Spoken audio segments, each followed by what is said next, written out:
શરૂઆત આપણે અંગ્રેજીથી કરીશું. ધોરણ 10 ના અંગ્રેજી સબ્જેક્ટથી અને ગુજરાતી મીડિયમથી. શરૂઆત પહેલા ચેપ્ટરથી જ કરાય ને, તમને ખબર તો છે. તો એકવાર ખાલી બોલી દો ને, જય હિન્દ જય ભારત, તો મને કામ શરૂ કરવાની થોડો જુસ્સો આવે. તો ભાઈ આપણે યુનિટ 1 પેજ નંબર 1 થી શરૂઆત કરશું. આપણે બને તેટલું બધું જ ભણાવશું. હું કોઈ એક્ઝામ ઓરિએન્ટેડ ભણાવવાવાળા તમારા ઘણા બધા ટીચર સ્કૂલમાં અને ટ્યુશનમાં બેઠા છે. આપણે એક્ઝામ ઓરિએન્ટેડ નહીં, આપણે લાઈફ ઓરિએન્ટેડ ભણવાનું છે. આપણે બધું જ શીખવાનું છે અને એ વસ્તુમાંથી પણ હું તમને વધારેમાં વધારે શીખવાડીશ. It's my promise to you. તો શરૂઆત કરીએ. પહેલા ચેપ્ટરનું નામ બોલો તો તમે. થોડીક તો મદદ કરો યાર. બધું હું જ કહું? મારા સામે તો પડ્યું છે, બુક જ છે, પણ હું નહીં બોલું. બોલો છો કે નહીં? મને હમણાં નહીં ગયા. બોલો બોલો બોલો. હા, અગેન્સ્ટ ધ ઓડ્સ. સાચી વાત, તમને ખબર પડી ગઈ. તો આપણે પ્રી ટાસ્કમાં જઈએ. હું ક્લાસીસમાં જતો હતો ત્યારે મને ના પાડતા હતા કે તમે પ્રી ટાસ્ક નહીં ભણાવવાનું. મેં કીધું અડધું ચેપ્ટરમાં જે મેઇન વસ્તુ તો પ્રી ટાસ્કમાં જ છે, એ નહીં ભણાવ તો કેવી રીતે ચાલશે? પણ યાર કોઈના અંડર હોય ત્યારે ઘણું બધું માનવું પડે. પણ અત્યારે તો બાપુ એમની ધરા ઉપર છે ને, અત્યારે કોઈ એવું થોડી કહી છે કે પ્રી ટાસ્ક નહીં ભણાવવાનું. તો આપણે ભણાવીએ છીએ. હવે હું તમારા જોડે શરૂ કર્યા પહેલા એક પ્રામાણિકતા માંગીશ કે તમારા હાથમાં ચોપડી હોવી જોઈએ ધોરણ 10ની. મેં જૂનામાં લીધી છે, ગરીબ માણસને શું કરીએ. તો તમારી જે હાથમાં હોય તમે પેજ નંબર 1 ખોલો. પ્લીઝ પ્રામાણિકતા રાખજો યાર, please. I am requesting you. તમારા પગે પડીશ તમે કહો તો, પણ પ્રામાણિકતા રાખો યાર પ્લીઝ. કે પ્રી ટાસ્કમાં ચેપ્ટર 1 અગેન્સ્ટ ધ ઓડ આપણે સમજીએ કે શું કીધું છે. Read about Dashrath Manjhi and answer the question. આપણે આન્સર ક્વેશ્ચન પછી કરશું. પહેલા સમજીએ who is the Dashrath Manjhi and why and what should we learn from him. ચલો, કે Dasharath Manjhi ran away from his home at a young age and worked at the Dhanbad coal mines. શું કહેવા મતલબ શું કહેવા માંગે છે કે દશરથ માંઝી નાની ઉંમરે એનું ઘર છોડીને જતા રહ્યા હતા અને ક્યાં કામ કરતા હતા? બોલો બોલો બોલો. કોલસાની ખાણમાં. આના ઉપરથી તમને એક વાત કહી દઉં ફટાફટ કે યાર જીવનમાં બધાને બધું નથી મળતું. તમારે કદાચ ઓફિસ જોબ જોઈતી હશે, અડધાને ધંધો કરવો હશે, અડધાને એના સપના જે એને વિચારેલા હશે એ પૂરા કરવા હશે. પણ યાર એ પૂરું કરવા માટે બહુ સંઘર્ષ જોઈએ ખરેખર. એ મારો પર્સનલ અનુભવ છે. તમે એવું માનશો કે કાલે કાલે મારે વસ્તુ જોઈએ તો મહેરબાની કરીને કાલે કાલે કંઈ જ નહીં મળવાનું. તમારે બલિદાન આપવું પડશે એ વસ્તુ પામવા માટે. બલિદાન કહું તો બલિદાન તમારે તમારા પરિવારનું પણ આપવું. બલિદાન એટલે યાર હું નહીં કહેતો ઠસ એ વાળું નહીં. ત્યાગ કરવો પડશે. પરિવારથી દૂર રહેવું પડશે, મિત્રોથી દૂર રહેવું પડશે, ખોટી વસ્તુથી દૂર રહેવું પડશે. ત્યારે તમને જીવનમાં કંઈ મળે. અધરવાઇઝ યાર it's impossible for everyone to get something in your life. Am I right or not? તો આપણે અંદર પાછા આવીએ કે he return to his village, took up work and married Falguni Devi. ઘર છોડી દીધા પછી, કોલસાની ખાણમાં કામ કર્યા પછી એ પાછો એના ઘરે આવ્યો. કંટાળ્યો હશે હવે. બહાર એક વસ્તુ તો છે, તમે ગામડામાં રહેતા હોય અને પછી કોઈ જગ્યાએ કામ કરવા જાઓ, પછી એ એવી શું કહેવાય સુમસામ જગ્યા હોય કે પછી સિટીમાં, તો તમને ગામડાની બહુ યાદ આવે. પરંતુ તમે સિટીમાં રહેતા હોય ગામડામાં કામ કરવા જાઓ તો તમે સિટી ભૂલી જાઓ. આ પણ મારો પર્સનલ અનુભવ છે, એટલા માટે મેં તમારી સાથે શેર કર્યું. કે આગળ પાછું ગામમાં આવ્યો, એનું કામ હાથમાં લીધું, બીજું કેવું હશે, એન્ડ લગ્ન કરી લીધા ફાલ્ગુની દેવી જોડે. જીવન સંસાર છે, ચલાવવા માટે લગ્ન કરવા પડે. અઘરું કામ છે પણ કરવા પડે. While crossing Galore Hills to bring him lunch, Falguni slipped and seriously injured herself. થયું એવું કે while crossing Galore Hills to bring him lunch, કે ફાલ્ગુની દેવીજી લંચ લઈ જતા હતા. લંચ એટલે બપોરનું બાણું આપણી ભાષામાં કહીએ તો. પતિદેવ માટે લઈ જતા હતા. તો એવા ટાઈમે સ્લીપ ખાઈ ગયો એમનો પગ. ભાઈ જગ્યા આવી હતી ને એટલા માટે. આપણા જેમ નહીં ટાઈસો ને રોડ હોય, ગામડાની જગ્યા ગમે ત્યાં લપસી જઈએ, નો ઠેકાણા. કે Falguni slipped and seriously injured herself. કે પડી ગયા અને પોતાની જાતને બહુ ખરાબ રીતે ઇન્જર થઈ ગયા. કે they couldn't reach her to the nearby hospital because there was no straight access to the town and which eventually led to her death. Problem ત્યાં ક્રિએટ થઈ કે યાર શું કીધું ફરી એકવાર કે નજીકનો હોસ્પિટલ લઈ જ જવાય એટલો પણ ટાઈમ ના મળ્યો. and there was no straight access to the town, કારણ કે સીધો રસ્તો નહોતો ને યાર. અમદાવાદની વાત કરીએ તો આપણે કોઈને કંઈક થાય અને હોસ્પિટલ જવું હોય તો એ સીધો રસ્તો હોવા છતાં પણ ના મળે. તમે પૂછો કેમ? ટ્રાફિક જામ એટલો છે. આ તો ગામડાની વાત થાય છે કે હોસ્પિટલમાં લઈ ગયા પહેલાં જ એ ગામમાં જતા રહ્યા. અને કેમ? તો સીધો એવો કોઈ રસ્તો નહોતો, ઉબડ-ખાબડ રસ્તો હતો. પ્રોબ્લેમ તો ક્રિએટ થાય યાર. તમારે પણ જીવનમાં કોઈ લક્ષ્ય હાસિલ કરવું હોય તો તમારે એ લક્ષ્ય સુધી પહોંચવા માટે સીધો રસ્તો દેખાઈ ગયો ને તો તમે જલ્દીમાં જલ્દી પહોંચશો. પણ તમારા મિત્રો, તમારો પરિવાર કે તમારા અડોશી પડોશી કે તમારા દુશ્મનજનો જો એ રસ્તામાં બાધા નાખશે તો પ્રોબ્લેમ તો ક્રિએટ થવાની. એને ઉબડ-ખાબડવાળો રસ્તો કહેવાય. અને સ્ટ્રેટ ફોરવર્ડ હશે તો સ્ટ્રેટલી આપણે જઈશું. આગળ જઈએ આપણે કે Manjhi was deeply disturbed and that every night દેખાતો નહીં, થોડી જૂની ચોપડી છે ને. ફરી એકવાર કે Manjhi was deeply disturbed and that very એક જ મિનિટ યાર, શું કીધું છે યાર? જી હોય ચલો. Decided to carve a path through the Galore Hills so that his village could have easier access to medical service. માં જેવા છે દશરથ માનજીજી. મને ખબર હતી કે આ ફિલ્ડમાં ઓનલાઈન એજ્યુકેશન ગુજરાતી મીડિયમમાં જબરદસ્ત આપવા માટે બાપુ જ આવશે. તો બાપુ તો આવી ગયા. બસ તારીફ ના કરી. બરાબર કે ગેલોર હિલ્સમાં રસ્તો બનાવવાનો વિચાર કર્યો ભાઈ. તમને શું લાગે? શું એ જેસીબી લઈને આવશે ભર કે પેલું લઈને આવશે ઠઠ? આગળ વાંચીએ આપણે. હું તમને સ્ટોરી કહું મસ્ત એવી કે માંજી was deeply disturbed and then decided to carve a path through the Galore Hills so that his village could have easier access to medical service. માણસ વિચારે ને તો બધું કરી શકે, પણ તમે ખોટું વિચારો છો અને ખોટું કરવા માંગો છો એટલે ઉપરવાળો તમને રોકી દે છે. બાકી સાચું વિચારો, સારું વિચારો અને લાગી જાવ કામમાં. હું ગેરંટી મારીશ કોઈ નહીં રોકી શકે.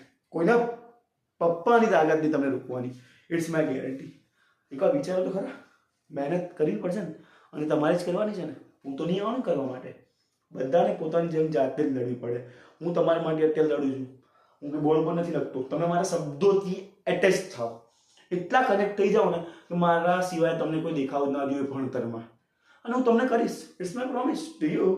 અંદર આવતા રહીએ પાછા ફટાફટ કે he carved a path 360 feet long, 25 feet deep in place and 30 feet wide to form a road through the rocks in Galore Hills. Galore યાર, હું ગમે તે ગેલી અને ગેલોર કરી નાખીશ. મારું નામ એવું જ, કામ એવું જ છે. લોકોના નામ બગાડવા, થોડા ઘણા ખોટા કામ કરતો એ બગાડી દેવા. ભાઈ જાણી લીધું કે 30 ફીટ લાંબુ, 360 ફીટ લાંબુ, 25 ફીટ ઊંડું અને 30 ફીટ પહોળું. તો આપણે કહેતા હતા કે he quoted, when I started hammering the hill, people called me a lunatic, but that stilled my determination. કે જ્યારે મેં કામ કર્યું ચાલુ ત્યારે મને લોકો પાગલ કહેતા હતા. એવું જ છે ભાઈ. તકલીફ તો રહેવાની. લોકો તમને પાગલ, ગાંડો, બુદ્ધિ વગરનું કહેશે, પણ આપણે આપણું કામ ચાલુ રાખવું પડશે. કેમ ચાલુ રાખવું પડશે તમને ખબર છે? જ્યારે બાપુ ફિલ્ડમાં આવે ને ત્યારે અમને પણ રોકવાવાળા ઘણા હતા, પણ બાપુ આવ્યા હતા, ખબર છે અમને લોકો ગાંડો કે, પણ અમે તમારું કામ ચાલુ રાખવાના જ છે. અને કેમ નહીં? બાપુ કામ જ એવું મસ્ત કરે છે, ચાલુ રાખવું પડે. એમ દશરથ માનજીને પણ ઘણા લોકો પાગલ કહેતા હતા, પણ એમણે ઠાણી લીધું હતું ભાઈ તું જો ગાય ગાવો, હું જો કોઈ ઘંટા ભરાવી નહીં પડતા, હું તો મારું કામ કરીશ.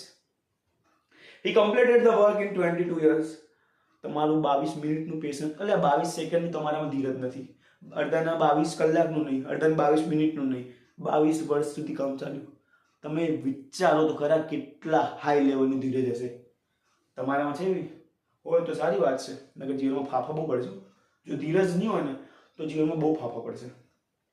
તો આગળ કે he completed the work in 22 years. સાલ તમને ખબર છે 1960 to 1983. This path reduced the distance between Atri and Wazirganj. શું છે જો હાલ મને નામમાં મને કંટાળો આવે કે Wazirganj sector of the Gaya district from 55 kilometre to 15 kilometre. ખબર પડી? 55 ટુ 15. હવે ગણિત પૂછીએ 55 minus 15 કેટલા થાય? બોલો ફટાફટ. અલ્યા બોલો ન કરે કાવા દઉં ગાલ ઉપર ઓનલાઈન લાપો. એટલે એવું ના કીધા સર તો મારે યાર, પણ તમે કેસ કરવા જાઓ, પોલીસ કેસમાં અમારે ઓનલાઈન લાપો મારે છે, એમના ઉપર એફઆઈઆર દર્જ કરો. જાઓ કરી આવો. નવરા બે કરી આવો. 55 minus 15 40 કિલોમીટરનો રસ્તો ગાપચી માર્યો. આ 40 કિલોમીટર 22 વર્ષથી અમારા વાલા મફત ના થાય બધું. તમારે તો બધું તાત્કાલિક એવું બધું ના થાય, થોડી ધીરજ રાખવી પડે ને. Later, Manji said, though most villagers taunted me at first, there were quite a few who lent me support later by giving me food and helping me buy my tools. કે જ્યારે મને અડધા લોકો આમ તાના મારે ને આપણે, એટલે સાસુ જો આવું ને મારે, એટલે તને તો કામ કરતા જ નહીં આવડતું, મસ્ત કર્યું હોવા છતાં પણ તો સેમ ટુ સેમ દશરથ માંજીને પણ મારતા હતા. પણ એમને ફરક નહોતો પડતું ને, એમને દુનિયાદારીથી ફરક નહોતો મારજે. પછી આગળ એવું થયું કે later by giving me food, અડધા લોકોએ ખાવાનું આપ્યું. બધા એવા ના ને, એકાદ બે ભગવાનના માણસ હોય એમાં, અને ઘણા લોકોએ સાધુનો દ્વારા સપોર્ટ કર્યો. For his achievement Manjhi become popularly known as the mountain man. ઓળખાય, તમે કોઈ સારું કામ કરો તો તમને એક ઉપાધિ મળે. ઉપાધિ નહીં, ઉપાધિ મળે. લોકો તમને કહે કે માઉન્ટેન મેન. કોણ? દશરથ માંજી. ક્રાંતિકારી કોણ? ભગતસિંહ. અત્યારનો ક્રાંતિ કોણ? ચાવડા કુણાલ. એમ લોકો તમને કહે.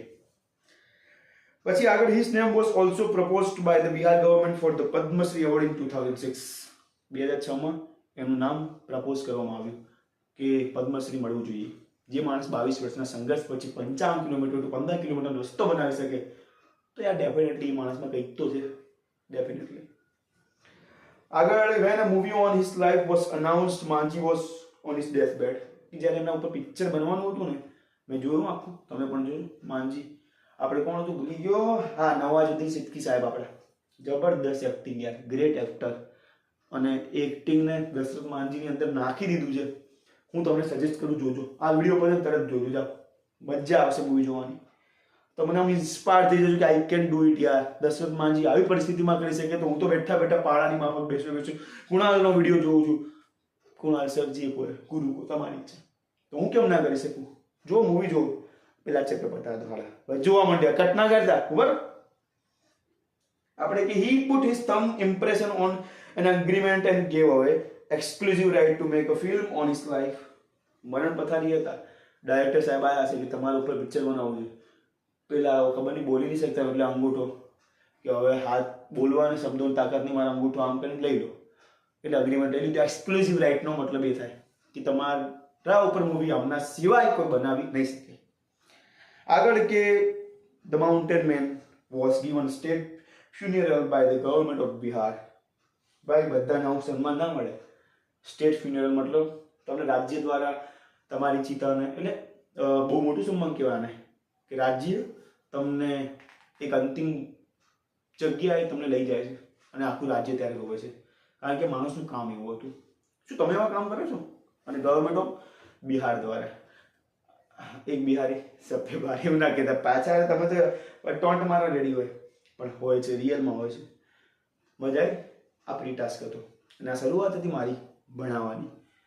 હું છે ને ઘણું બધું તું ગાપચ્યું એટલે મારા અંદરનું મગજનું વસ્તુ મેં ગાપચ્યું છે, કારણ કે પછી છે ને બહુ ડીપ અને ડાઉન વિડીયો થઈ જાય. પણ હું તમને ખતરનાક બનાવીશ. અને આ વિડીયો ગુજરાતના ખૂણા સુધી પહોંચવો જોઈએ. જે બાળકને એવું થતું હોય કે મારા સર સ્કૂલમાં નથી ભણાવતા, મારા ટીચર ક્લાસીસમાં બરોબર નથી ભણાવતા, તો બાપુ ઊભા છે.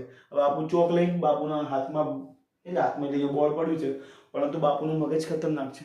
ગરમા ગરમ ભજીયાના જેમ ગરમા ગરમ ક્રાંતિકારીનું મગજ છે. જબરદસ્ત મોટિવેશનમાં ગેરંટી ટુ યુ. તમે એન્જોય કરો છો ને તો આ વિડીયો લાઈક કરજો, સબસ્ક્રાઈબ કરજો, અને આમાં ભીખ માંગીશ કે શેર કરજો યાર. જો આમાં શેર નહીં કરો તો ઉપરવાળો જોશે તમને. એટલે સારું ભણેલો શરમ નહીં આવતી તમને બિલકુલ યાર. સારું ભણો, ફેલાવો, એટલું ફેલાવો કે ગુજરાતના દરેક જિલ્લાવાળો કે ભણવું હોય તો બાપુ જોડે નકર નહીં ભણવાનું. ખબર પડી કે નહીં? તો અહીંયા આપણે પ્રી ટાસ્ક પૂરો કર્યો. આગળની જર્નીમાં આપણે આગળના વિડીયોમાં જઈએ. બધું એક વિડીયોમાં ખાઈ જશો તો પેટ છે ને બહુ હેવી થઈ જશે, અને હેવી થયા પછી ડાન્સ કરવો પડે પચન કરવા માટે. ઢીંચક આપણે કરશું, ડાન્સે કરશું, ગરબાએ ગાશું, બધું કરશું. ચિંતા ના કરવાની, બધું કરશું. તો આપણે આગળના વિડીયોમાં મળીએ. તમને મજા આવી હશે એવા આનંદ સહિત હું મારા વિડીયોને આરામ વિરામ હરામ નહીં લ્યા, બસ બધું આગળ મૂકી બોલતું જ જવું તમારે. તો ચલો મળીએ, બાય, લવ યુ ઓલ. મજા આવે છે ને? મજા કરતો રહેવાનું.